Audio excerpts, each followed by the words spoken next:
ನಮಸ್ಕಾರ. ಸತ್ಯ ಸರಸ್ವತಿ ಅಡುಗೆ ಮನೆಗೆ ಸ್ವಾಗತ. ನಾನು ಭಾರ್ಗವಿ. ಇವತ್ತು ಬಿಸಿ ಉಪ್ಪಿನಕಾಯಿ ಮಾಡ್ತಿದ್ದೀನಿ. ಮಾವಿನಕಾಯಿದು ತೋತಾಪರಿ 1 ತೊಗೊಂಡಿದ್ದೀನಿ. ಮೆಂತ್ಯ ಸಾಸಿವೆ ಪುಡಿ 1/4 ಸ್ಪೂನ್ ತೊಗೊಂಡಿದ್ದೀನಿ. ಒಂದು ಅರ್ಧ ಸ್ಪೂನು ಉಪ್ಪು ತೊಗೊಂಡಿದ್ದೀನಿ.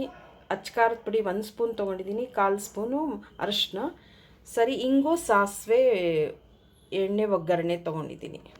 ಇವಾಗ ಇದನ್ನು ಹೆಚ್ಕೋತೀನಿ. ನೋಡಿ, ಹೆಚ್ಕೊಂಡೆ. ಇವಾಗ ನಾನು ಒಗ್ಗರಣೆ ಇದರಲ್ಲಿ ಮಾಡ್ತೀನಿ ಬಿಸಿ ಉಪ್ಪಿನಕಾಯಿ. ನೋಡಿ, ಒಗ್ಗರಣೆ ಹಾಕ್ಕೊಂಡೆ. ಸರಿ, ಇದು ಚೆನ್ನಾಗಿದ್ದಾದಮೇಲೆ ಈ ಹೋಳು ಹಾಕ್ಕೊಳ್ತಿದ್ದೀನಿ. ಇದನ್ನೊಂದು ಸ್ವಲ್ಪ ಚೆನ್ನಾಗಿ ಬಾಡಿಸ್ಕೋಬೇಕು. ಚೆನ್ನಾಗಿ ಅದು ಏನು ತುಂಬ ಬೇಗ ಆಗುತ್ತೆ. ಎಷ್ಟು ಚೆನ್ನಾಗಿರುತ್ತೆ. ದಿಢೀರಾಗಿ ಮಾಡ್ಕೊಳ್ಳೋ ಅಂಥ ಉಪ್ಪಿನಕಾಯಿ, ಬಿಸಿ ಉಪ್ಪಿನಕಾಯಿ ತುಂಬ ರುಚಿಯಾಗಿರುತ್ತೆ. ಯಾರು ಬೇಕಾದರೂ ಮಾಡ್ಕೋಬೋದು. ನಮ್ಮ ಗುಲ್ಬರ್ಗ ದೊಡ್ಡಮ್ಮ ತುಂಬ ಚೆನ್ನಾಗಿ ಮಾಡ್ತಿದ್ರು, ನಮ್ಮ ದೊಡ್ಡಮ್ಮ. ಸರಿ, ಅವರು ಅಲ್ಲಿ ಗುಲ್ಬರ್ಗದಿಂದ ಇಲ್ಲಿ ನಮ್ಮೂರಿಗೆ ಬಂದಾಗೆಲ್ಲ ಅವ್ರು ಮಾಡ್ತಿದ್ರು. ತುಂಬ ಇಷ್ಟ ಆಗ್ತಿತ್ತು ಬಿಸಿ ಉಪ್ಪಿನಕಾಯಿ. ದಿಢೀರಾಗ ಮಾಡಿದೆ. ಸ್ಟವ್ ಆಫ್ ಮಾಡಿಕೊಂಡೆ. ಮತ್ತು ಮೆಂತ್ಯ, ಸಾಸಿವೆ ಪುಡಿ, ಮತ್ತು ಉಪ್ಪು, ಅಚ್ಕಾರದ ಪುಡಿ, ಅರಿಶಿನ ಇಷ್ಟೂ 4 ಹಾಕ್ತೀನಿ. ಮತ್ತು ಸ್ಟವ್ ಆನ್ ಇಲ್ಲ, ಆಫ್ ಮಾಡಿದ್ದೀನಿ.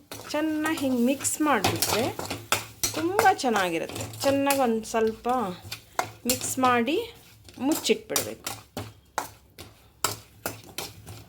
ಅದೊಂಥರ ಎಲ್ಲ ಕೂಡ್ಕೊಳ್ಳುತ್ತೆ. ಆಮೇಲೆ ಹಿಂಗೆ ಉಪ್ಪಿನಕಾಯಿ ರೆಡಿ ಆಗಿರುತ್ತೆ.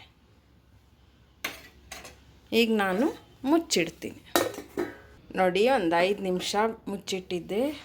ನೋಡಿ, ಎಲ್ಲ ಎಷ್ಟು ಚೆನ್ನಾಗಿ ಉಪ್ಪು ಹಾಕಿರ್ತೀವಲ್ಲ, ಅದು ತುಂಬ ಚೆನ್ನಾಗಿ ನೀರು ಬಿಟ್ಕೊಳ್ಳುತ್ತೆ. ರೆಡಿ ಆಯಿತು ಬಿಸಿ ಉಪ್ಪಿನಕಾಯಿ.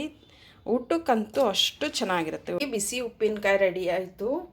ಇದಕ್ಕೆ ಹೆಚ್ಚಿಗೆ ನಿಮಗೆ ಉಪ್ಪು ಹಾಕಿದ್ದೀವಿ ಅಂತಿಲ್ಲ. ಉಪ್ಪು ಖಾರ ನಿಮಗೆ ಬೇಕಾದಷ್ಟು ಹಾಕ್ಕೋಬೋದು. ಇಂಗು, ಸಾಸಿವೆ ಪುಡಿ, ಮೆಂತ್ಯದ ಪುಡಿ ಎಲ್ಲ ಇರೋದ್ರಿಂದ ತುಂಬ ಘಮ ಅಂತ ತುಂಬ ಚೆನ್ನಾಗಿರುತ್ತೆ, ರುಚಿಯಾಗಿರುತ್ತೆ. ತಕ್ಷಣ ಮಾಡ್ಕೋಬಹುದು. ಯಾರನ್ನ ಬಂದರು ಗೆಸ್ಟು ಅಂದರೆ, ಏನೋ ಎಲೆ ಕೊನೆಯಲ್ಲಿ ಬೇಕು ಅಂತಂದಾಗ ನಿಮಗೆ ಬಾಡಿಸ್ಕೊಳ್ಳೋಕ್ಕೆ ಇದು ತುಂಬ ಚೆನ್ನಾಗಿರುತ್ತೆ. ಮಾಡಿಕೊಂಡು ತಿಂದು, ನಮ್ಮನೇಲಂತೂ ಇದು ತುಂಬ ಇಷ್ಟ ಎಲ್ರಿಗೂ.